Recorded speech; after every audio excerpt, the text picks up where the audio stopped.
Hey guys, welcome back. This is Mike Saunders, the Authority Positioning Coach, back with another segment here talking about authority and influence. And today we have with us Henry Kaminski Jr., who is the brand doctor, and he's with Unique Designz. Henry, welcome to this segment.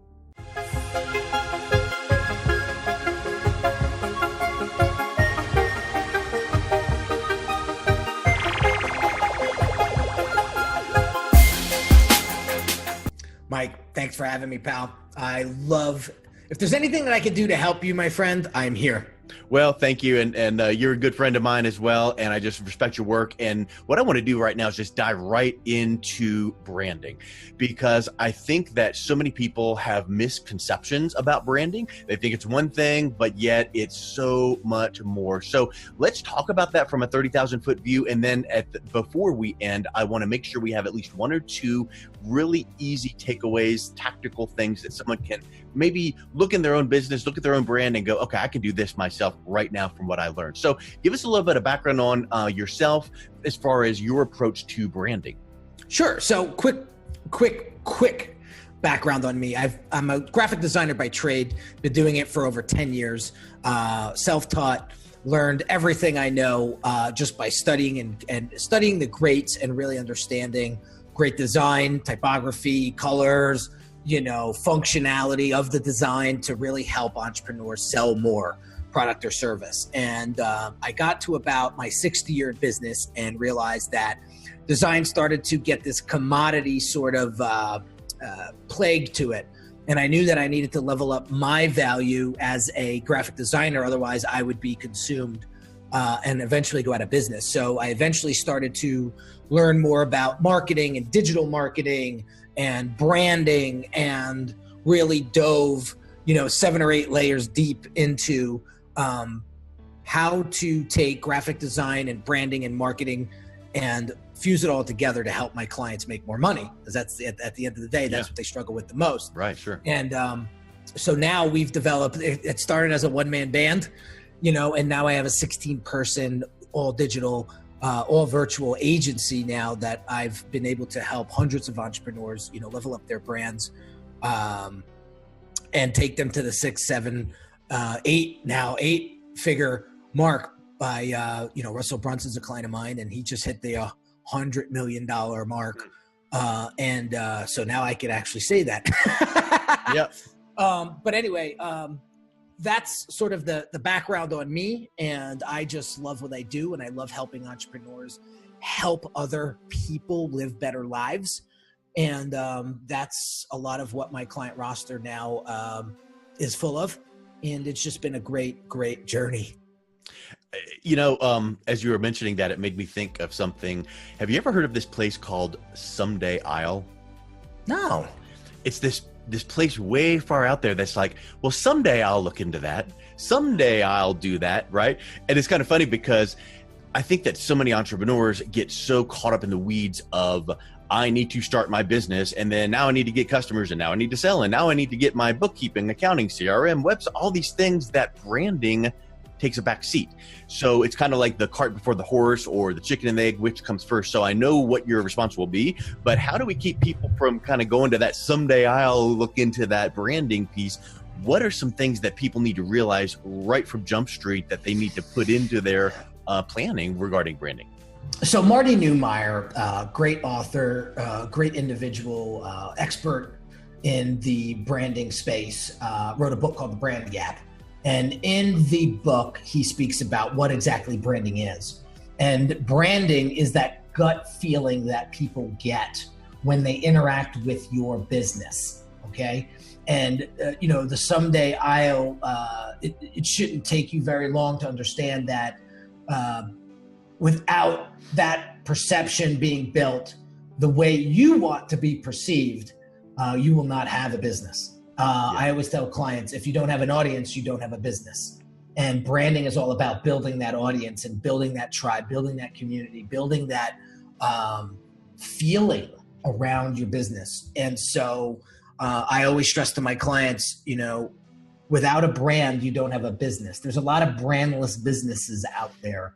They're out there sort of floating in outer space and on the internet and hoping that they connect with one or two individuals that will abide from them. Where if you really focus on branding, your purpose, your mission, your values, your clients, and what they truly, or who you truly want to serve, building your brand gets a lot easier, and it becomes a lot quicker in the process. Yeah, it reminds me of, I think it was a book by Zig Ziglar, or a quote, or you know how quotes get, you attribute it to one person and then it really was 9 people that said it. But the point is, hope is not a strategy, and you've got to have that plan. And I think here's the other thing that you mentioned. You have to know about your own brand, yourself, before you start working on building it, because you need to know what feeling, emotion, and vibe that you want to give to your audience before you start working on it. Otherwise, you're just running around in circles. So what's the first step that an entrepreneur needs to keep in mind when they start thinking about building the brand? Because you have to focus first what you want it to be, not what that other customer needs to view your brand as, because you need to know. And if you don't know first, then they're confused. Right. So one of the things, so I actually tell my clients, yeah, it's good to know who you are and what you want to do and all of that good stuff. But I've been hearing this a lot, and I'm sure you heard it 1,000 times by the greats, follow your passion, do what you're passionate about.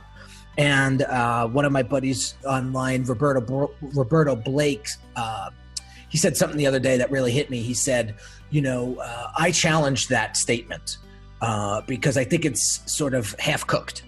Yeah. He said, it's great to follow your passion, but what if your passion isn't lucrative enough? What if your passion doesn't provide enough value that will actually get somebody to buy? What if that passion isn't something that people want to buy? If you will fall short and eventually lose a lot of time, money, energy, blood, sweat, and tears, and you won't have a business. So the first thing that I would say when building your brand is to find an audience that is suffering or is in pain by something, and fix it. Whatever you're passionate about, make sure that fixes that. Yeah. Because I don't know about you, Mike, but when somebody's talking about a pain point that I'm struggling with and they possibly have a solution for me, they have my undivided attention. And unless you see that message and you go to their website and it looks like 1990s Craigslist. Well, yeah. Well, then now what happens is your credibility is being compromised, and the value that you provide is being compromised. And that trust factor goes down the tubes. Yeah. So, it's always important to keep your brand. I always look at brands as human, like living organisms, right? Think about yourself, right? Would you not shower for weeks on end and then go out in public? You imagine what you would smell like? Yep. Like, just think about that for a second. So if you're not keeping your brand up to date, if you're not keeping it healthy, if you're not, practicing, hygiene to help your brand live a healthy life, then it's the same comparison of walking into a mall, not showering for weeks.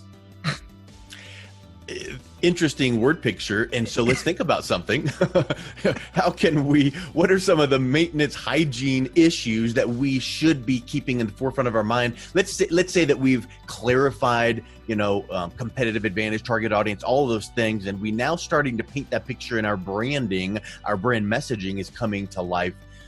What are some of the things that you can put on a tickler file or a quarterly review that you need to be making sure that you're just making sure those plates are spinning on the sticks or the ball is spinning, that you just kind of keep that momentum going? So what you want to do is you want to spend a lot of your time studying your audience and understanding their pain points and keeping up to date with those pain points and struggles. When you have a good pulse on your target audience's pain points, you're going to be able to speak to them a lot clearer, right? So when you put the right message in front of the right people, the right things happen. So if you decide not to continue to focus on studying your audience and knowing everything about them upside down, backwards and inside out, that messaging will eventually become outdated. you know, and your audience will say, well, I fixed that 10 years ago. Yeah. Right. So that's the first thing that we need to do.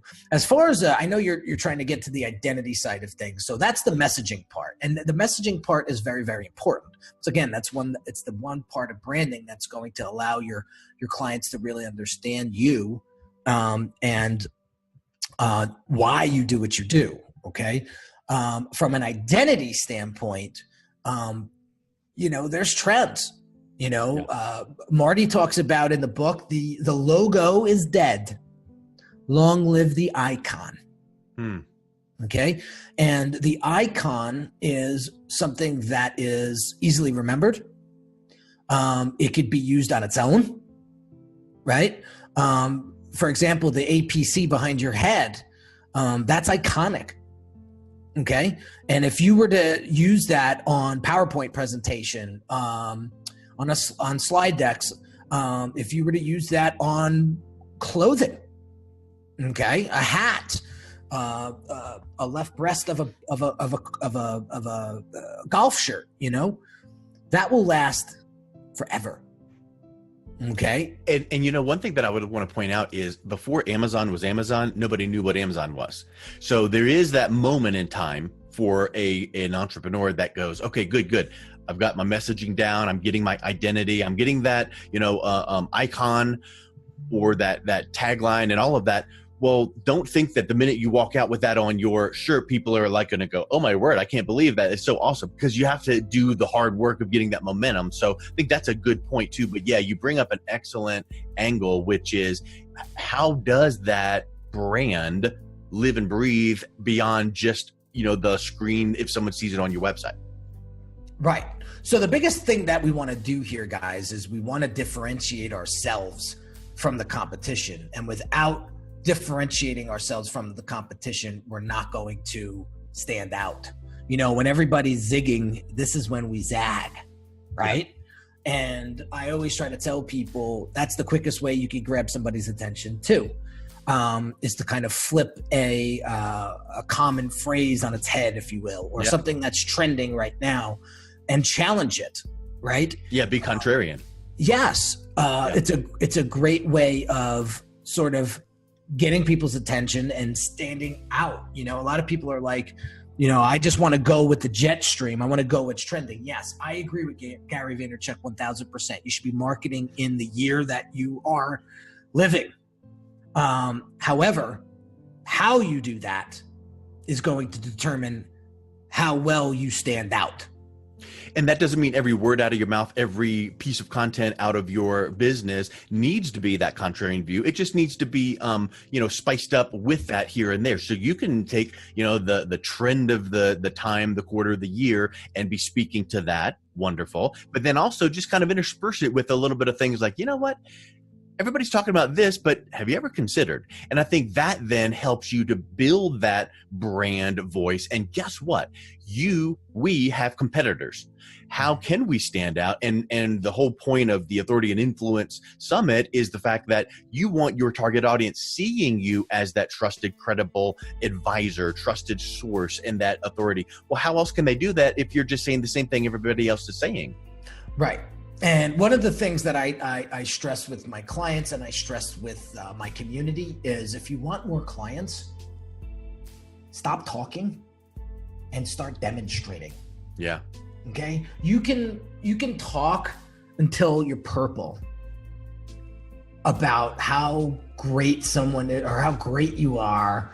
And again, this comes from Marty too. You can tell me until you're purple how great you are, and I'm not going to believe you.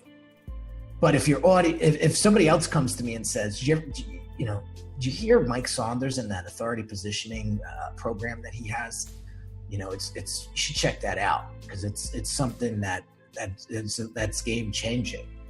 Now I come to you, Mike, and I say, Mike, I heard that you got this game changing program, and I want to know more about it. Right? It's a whole different atmosphere. Agree 1,000%. That's called social proof, third-party affirmation, all of those things. But guess what? That person that said that to you in this example.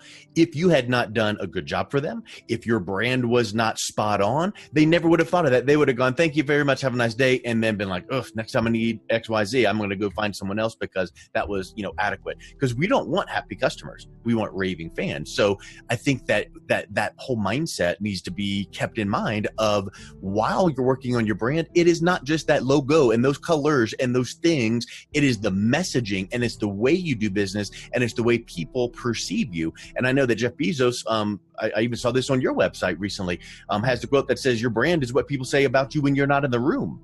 Well, how do you build and make sure that that is constantly maintained? Just do amazing work. Yeah, how about that? Just keep I said something the other day on social media, on Instagram specifically, that resonated with a lot of people. And I said, guys, it's cool to follow the greats and study them inside and out. That's what I did. I studied the Gary V's and the Lewis Howes and the Russell Brunsons for years. And then I got to a point and I said, don't forget what makes you amazing. Yeah. And that's incredible creativity and design work. Okay. And you need to get back into that and start demonstrating and showcasing that you've now replaced yourself and built out a team of mini Henrys, if you will, that now all have the same vision, creativity, skill set as you. Now, all the stuff that you see out there that has to do with Unique Designz, that comes from me still. I do not delegate that out to my team because that is something that fulfills me to this day. Yeah. Okay. They handle a lot of the client work now. But I am the one still doing the Unique Designz work and the brand doctor branding because I get a genuine fulfillment out of it, right?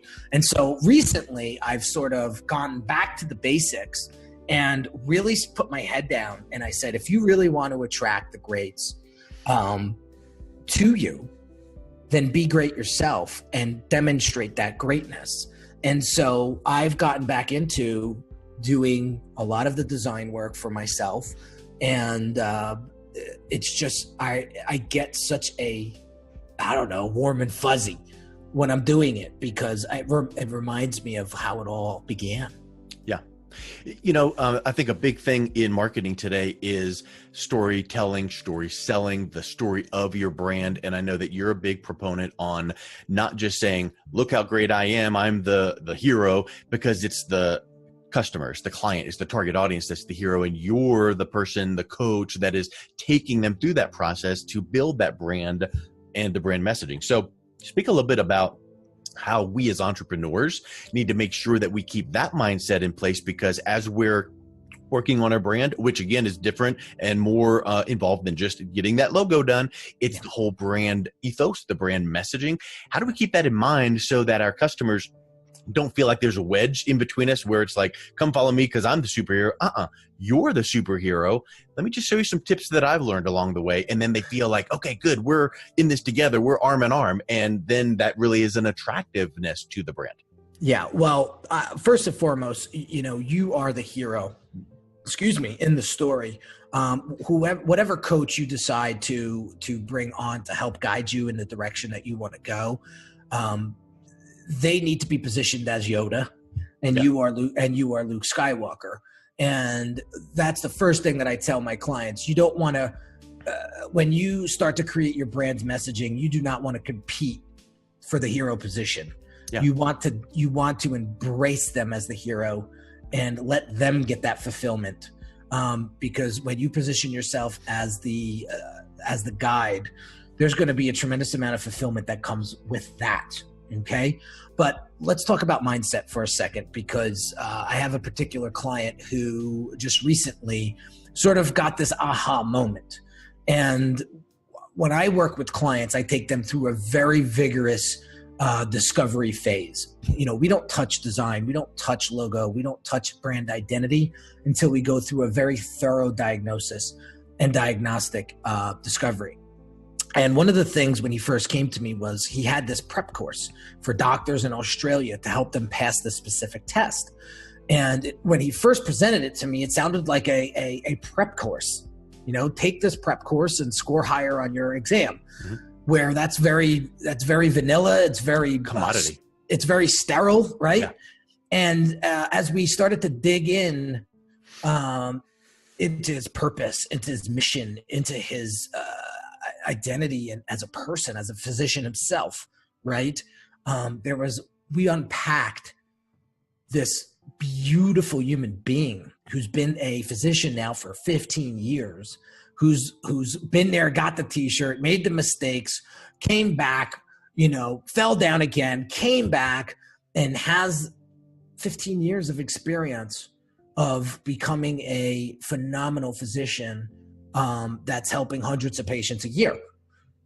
And I said, now, doesn't that sound way more attractive than a sterile prep course? Yeah. That's a get couple a better grade on this course. Yeah. Right. And so he said, and so what I said, my friend, you need to begin to realize yourself. I can tell you until I'm purple in the face, but until you realize that you are so more than enough, that you are going to impact thousands of doctors in not only in your country, but in the world. Once they start to hear more about you, you just opened up a Pandora's box. Yeah.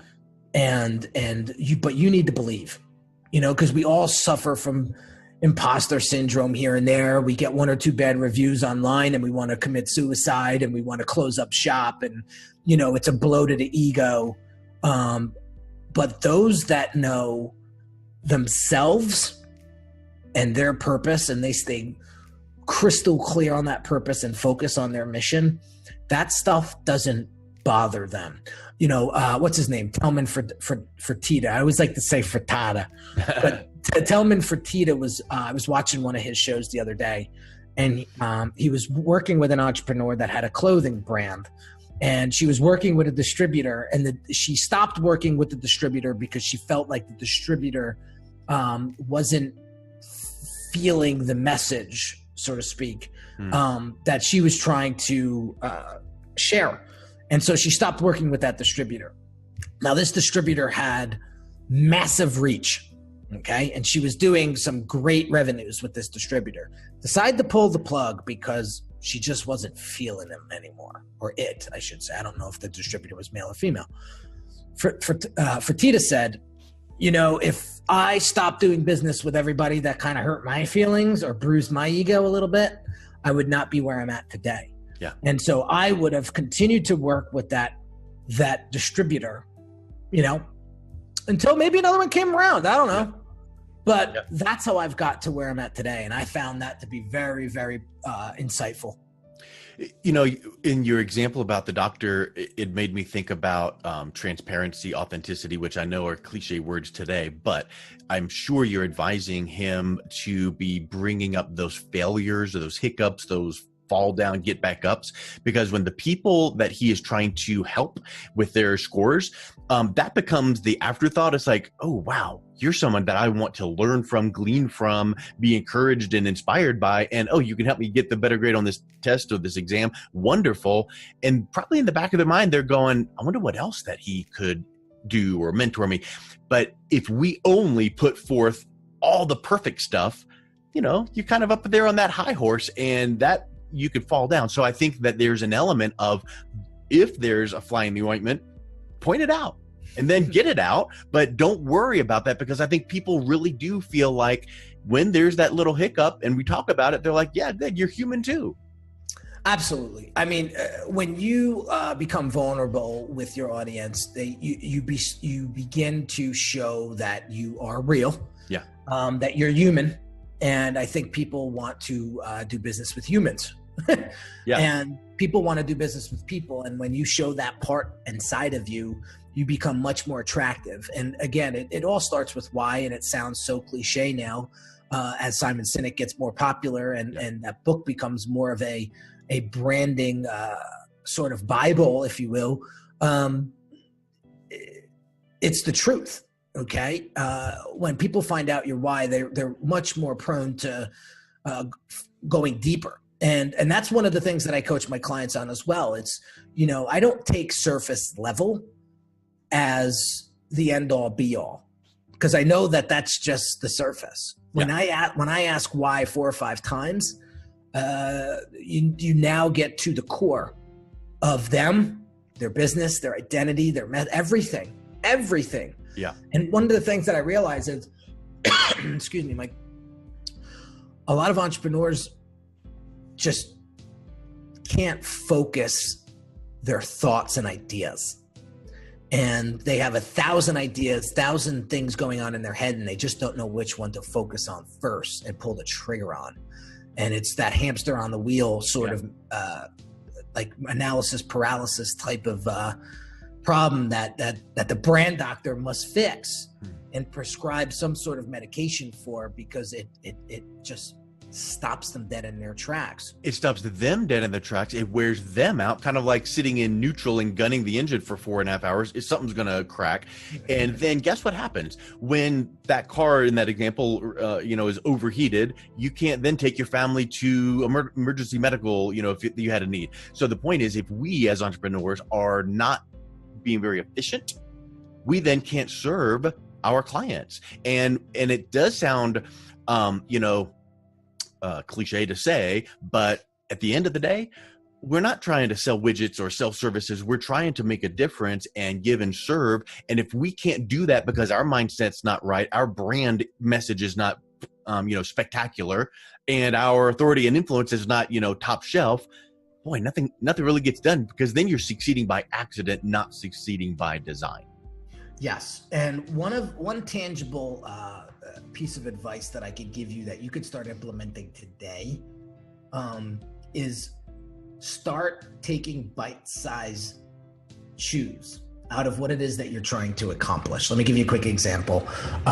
One of the things that I wanted to improve upon in 2018, because 2018, it was the year of refinement for Unique Designz.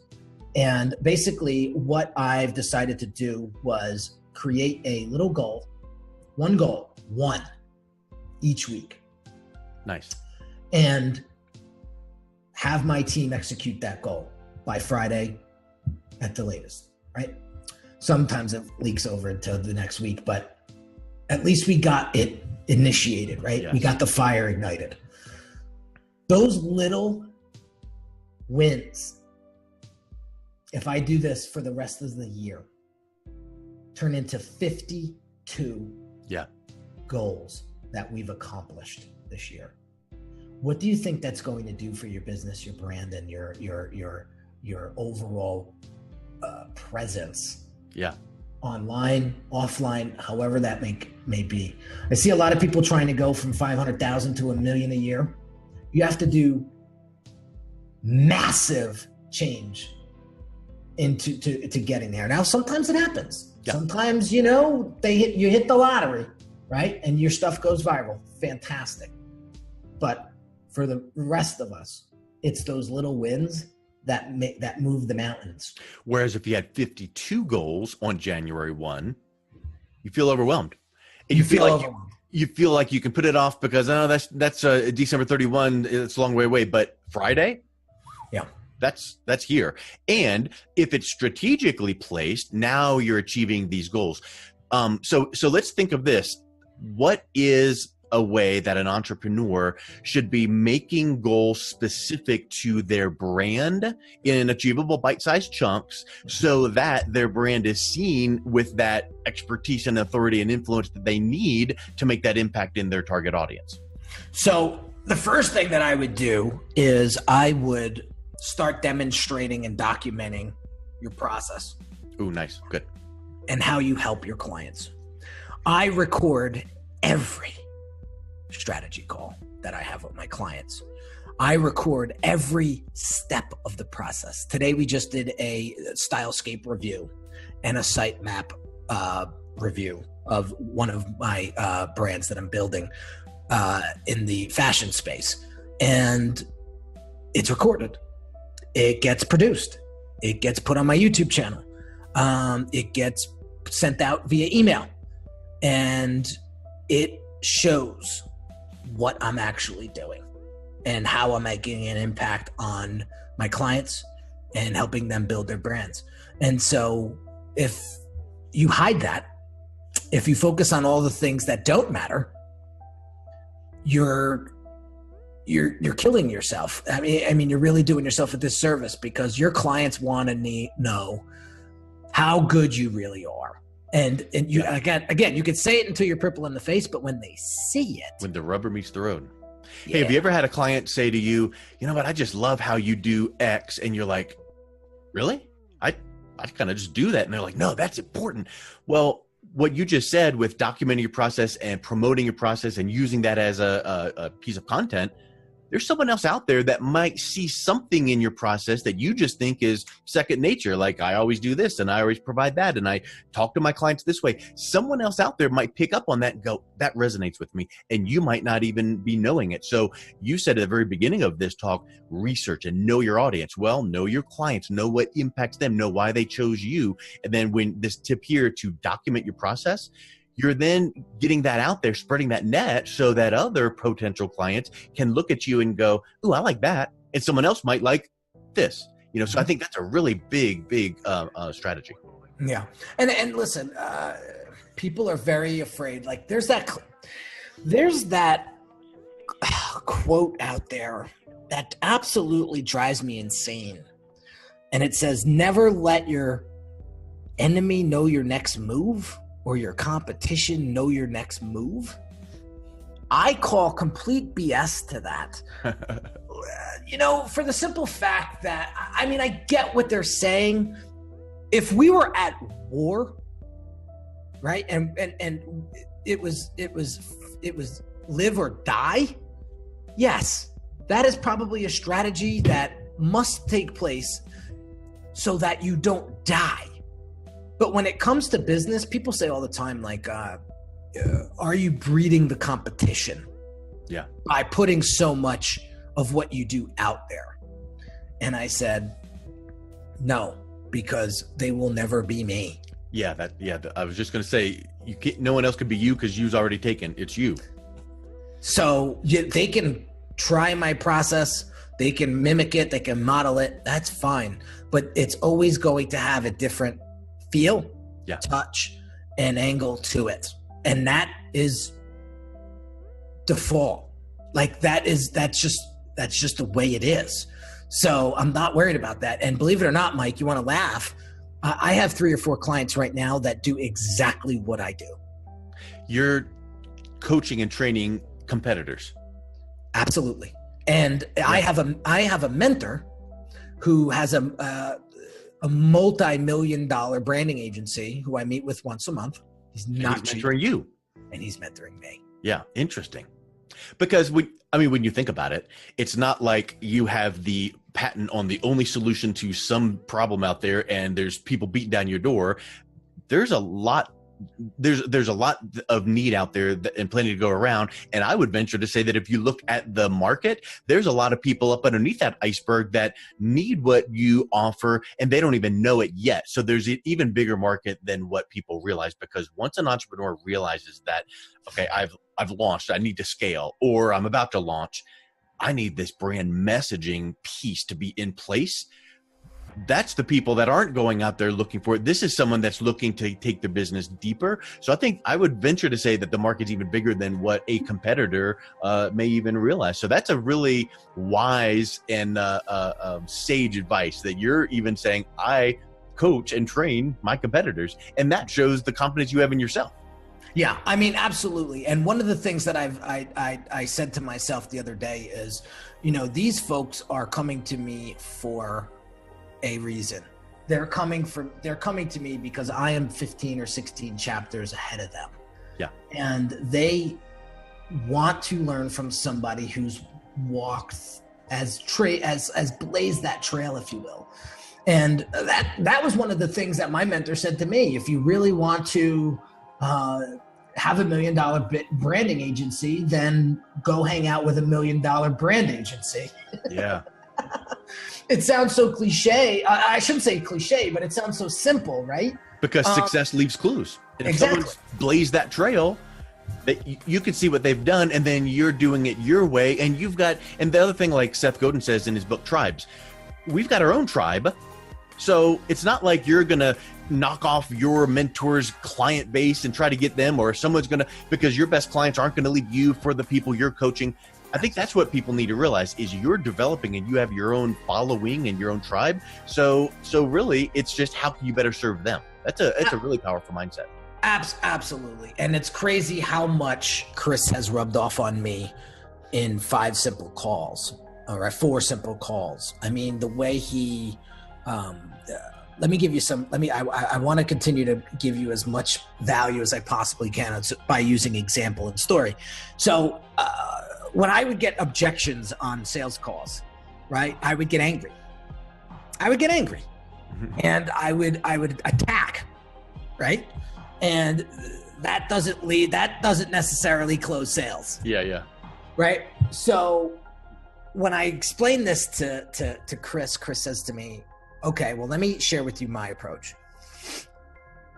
When I get an objection or I get something that isn't where I want the conversation to go, I get genuinely surprised. And instead of getting angry, get curious. I get curious. Yeah. And so he said, so I'll give you a quick example. So he had a client that wanted this video done. It was a big video game company. They came to him and they wanted this crazy video done, right? So they explained everything that he wanted. And then they said, but our budget's $30,000. And he said, wow. He said, what you just explained is like a $300,000 production. Yeah. And he said, I'm shocked. I'm just shocked because I wasn't expecting that. And he says, I'm pretty good with stretching the dollar and getting the best bang for your buck, but I can't take 300,000 and make it 30. Interesting. And he says, I want to help you, but I just don't know how. That approach has changed not only my life, but every sales call that I get on with a client. Well, because guess what that does? From the mindset of authority and influence, that positions you up higher in that prospect's mindset to go, they're doing $300,000 projects like this. Interesting. Wow. And it's not it's not combative. So that opens up the door for them to go, wow, well, I guess we could probably now, and it opens up a conversation. It keeps it personable. And I think that's just ingenious. And you know what he said 9 times out of 10? They changed their budget. Which that's a whole other story. Like, well, how come they were trying to, back and forth. But the point is, his response was one of curiosity, one of intrigue, not see ya. And I think that keeps that line of communication open, and it's a kind way to interact with people. Yeah. You want to take the combative out of your messaging. You want to take the I win, you lose mentality out of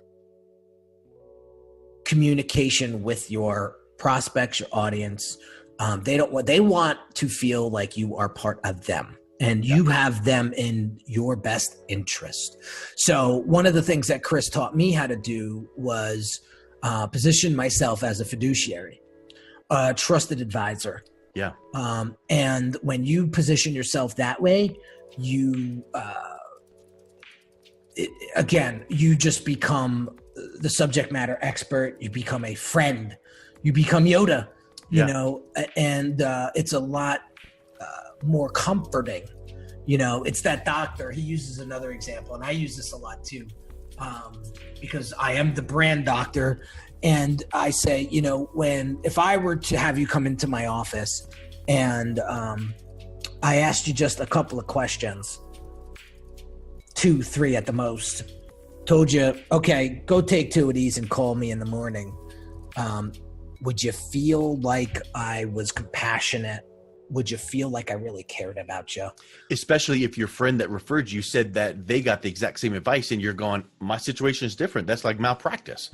Right. Yep. And so, I said, you know what, your identity looks like it's from 1998.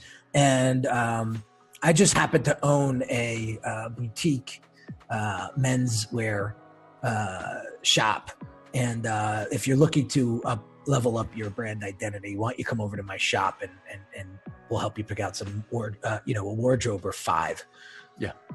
How would you feel, right? Yeah. You would feel like I was a hustler, like I was hustling you into my store or hustling you into my, but if I sat there for a half an hour and asked you several questions and then at the end said, okay, based upon what you've told me, I truly feel that this is what's going on, and the prescription that I would give you, and goes into a thorough, detailed description of how it is that, what it is that we're going to do to help you get out of that, then how would you feel? And listened to, cared about, empathized with. Yeah, that's it.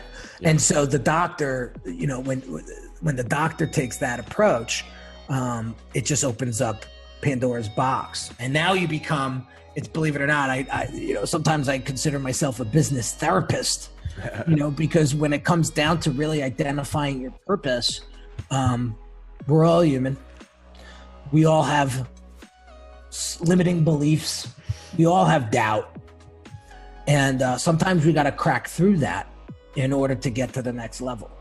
Yeah. And I read this very interesting book recently.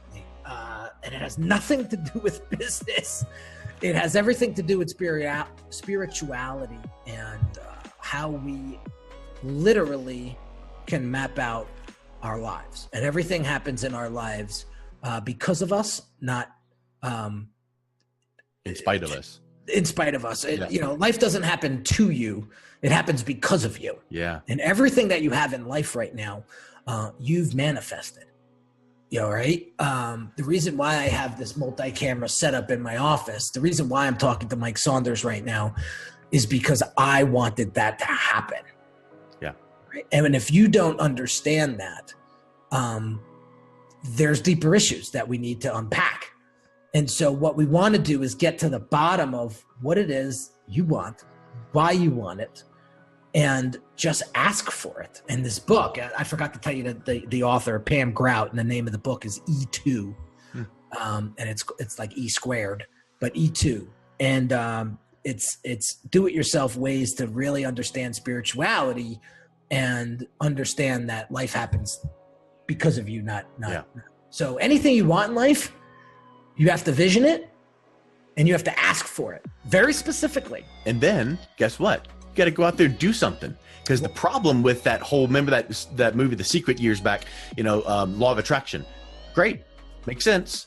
But then so many people were back sitting there, law of attracting things into their life and then not getting out there and humping it and grinding it and doing it. And so I think that's the missing piece is you got to know what you want, know where you want to be, state your goals, all of those things, but then have that tactical plan of action. So I couldn't agree more. I think that's spectacular. And I think a lot of these things we've talked about here with the brand message and the work on ourself, the research we need to do on our market and client base so that we can make an impact in people. I mean, it's just masterclass, bar none. So for people that are Luke Skywalkers and would like to reach out to Yoda and the brand doctor, what's the best place that people can engage with your brand and maybe connect with you? I would say the best place to go is my website. There's a ton of information. You'll be able to get me on social media via the website. And it's www.uniquedesignz with a Z at the end, not an S, .net. And you will find my podcast there. You will find my blog. You will find all my social media platforms that I'm on every day. And you will be able to just get the insight, get all that guesswork out of your system and really get some solid answers to your problems and help you build a better brand and better business. Awesome. Well, my friend, you're awesome. Thank you so much for your time today. It was wonderful chatting branding with you. I like that. Mike. My pleasure, my friend. Anything for you, my friend. Thanks, Henry.